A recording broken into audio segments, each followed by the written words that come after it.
മുഖ്യമന്ത്രി സ്ഥാനം നഷ്ടമായതിനു പിന്നാലെ മന്ത്രിസഭയിൽ പരമാവധി പിടിമുറുക്കാൻ ലക്ഷ്യമിട്ട് തിരക്കിട്ട നീക്കങ്ങളുമായി കെ.സി. വേണുഗോപാൽ ക്യാമ്പ്. പ്രധാനപ്പെട്ട വകുപ്പുകൾ കൈക്കലാക്കാനും കെ.സി. അനുകൂലികളെ മന്ത്രിസഭയിൽ എത്തിക്കാനുമാണ് നീക്കം.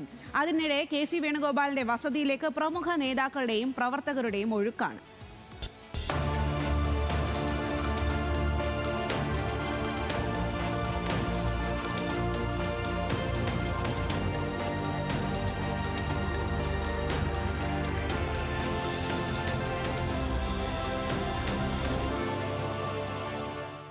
മുഖ്യമന്ത്രി കസേരയ്ക്ക് തൊട്ടടുത്തെത്തിയിട്ടും അവസാന നിമിഷം ദൗത്യം കൈവിട്ടു പോയതിന്റെ അമർഷത്തിലും സങ്കടത്തിലുമാണ് കെ.സി. വേണുഗോപാൽ ക്യാമ്പ്. എന്നാൽ നിരാശ പൂണ്ടിരിക്കാനല്ല, വരാനിരിക്കുന്ന മന്ത്രിസഭയിൽ പരമാവധി സ്വാധീനമുറപ്പിക്കാനാണ് കെ.സി. പക്ഷത്തിന്റെ പുതിയ നീക്കം.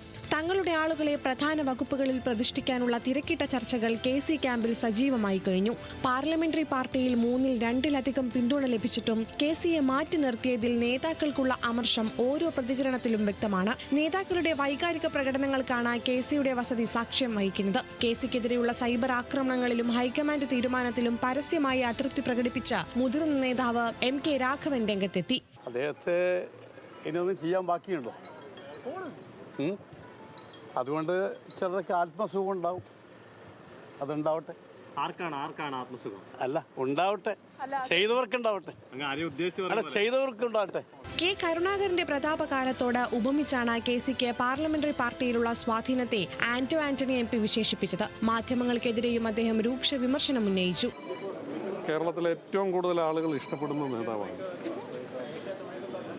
ഇത്തവണ കോൺഗ്രസിന്റെ പാർലമെന്ററി പാർട്ടിയിൽ ഇന്നേവരെ ചരിത്രത്തിൽ ആർക്കും കിട്ടാത്ത വിധം MLA-മാര് പിന്തുണച്ച ഒരു നേതാവാണ്.